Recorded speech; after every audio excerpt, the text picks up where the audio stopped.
Halo Sobat Fighter dimanapun berada, jumpa lagi dengan saya Kinan Aji. Kembali kita ngobrolin lagi tentang bela diri. Kali ini kita akan ngebahas tentang tips bagaimana mengurangi risiko cedera pada anak ketika sedang berlatih bela diri. Apa yang harus dilakukan? Yuk kita simak bareng-bareng. Jadi gini teman-teman, kita tahu bahwa bela diri itu penting, bahwa bela diri itu banyak manfaatnya.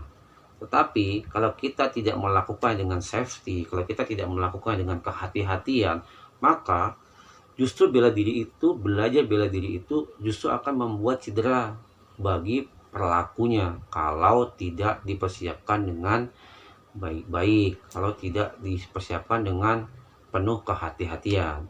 Nah, kali ini kita akan ngebahas atau kita akan ngomongin bagaimana mengurangi cedera atau mengurangi resiko lah.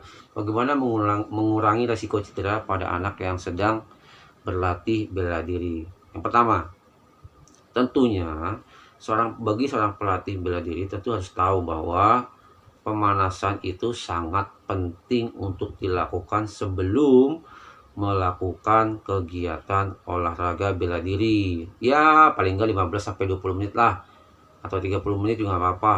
Yang penting ada pemanasan terlebih dahulu sebelum kita melakukan kegiatan, sebelum kita melakukan gerakan-gerakan sesungguhnya. Agar apa? Agar otot kita siap. Jadi pemanasan itu sebenarnya kita kasih tahu nih. Jadi pemanasan itu kita sebenarnya kasih tahu sama otot, sama tubuh bahwa habis ini kita akan melakukan gerakan-gerakan yang cukup ekstrim atau lumayan ekstrim atau lumayan mengejutkan atau lumayan keras, sehingga membutuhkan otot yang siap. Karena dengan otot yang tidak siap pasti cedera. Ya kesleo lah, ya jatuh lah, ya tergelincir lah, ya dan sebagainya lah. Banyak lah cedera-cedera yang bisa terjadi kalau tidak dipersiapkan dengan baik.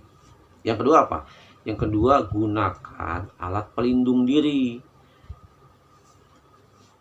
Apa saja kah itu? Banyak. Paling tidak saya akan mencobakan 6 hal pada video kali ini. Yang pertama apa? Helm. Buat bela-bela diri tertentu yang pada saat pelatihannya melakukan serangan ke kepala, gunakanlah helm sehingga meminimalisasi cedera pada kepala. Yang kedua apa? Pelindung siku. Yang di sini nih, pelindung siku ini yang kayak karet itu loh, yang bisa keras itu.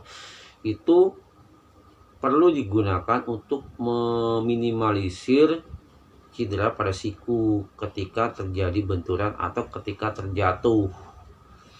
Lalu yang ketiga apa? Pelindung lutut. Bersama kayak pelindung siku. Itu untuk meminimalisasi cedera ketika terjatuh lututnya terlebih dahulu yang membentur tanah atau terjadi bentrokan antar lutut. Itu perlu untuk melakukan perlindungan lutut. Biar bagaimanapun kan tulang-tulang anak kecil itu kan masih berkembang kan, jadi kita mesti jaga baik-baik. Lalu apa? 4 adalah pelindung kemaluan. Ya, perlu sekali kita melindungi kemaluan dari benturan.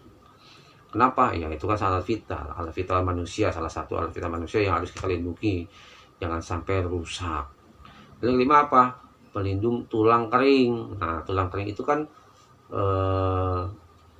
kalau terlalu sering cedera juga kan tidak baik bagi kesehatan. Maka gunakanlah pelindung tulang kering untuk melindunginya dari benturan sesama kaki. Jadi kadang kalau kita lagi latih tanding nih antara dua petarung, kan kadang-kadang kaki itu suka beradu kan ya. Nah itu lindungi itu supaya menghindari cedera atau mengurangi cedera lah, paling tidak seperti itu.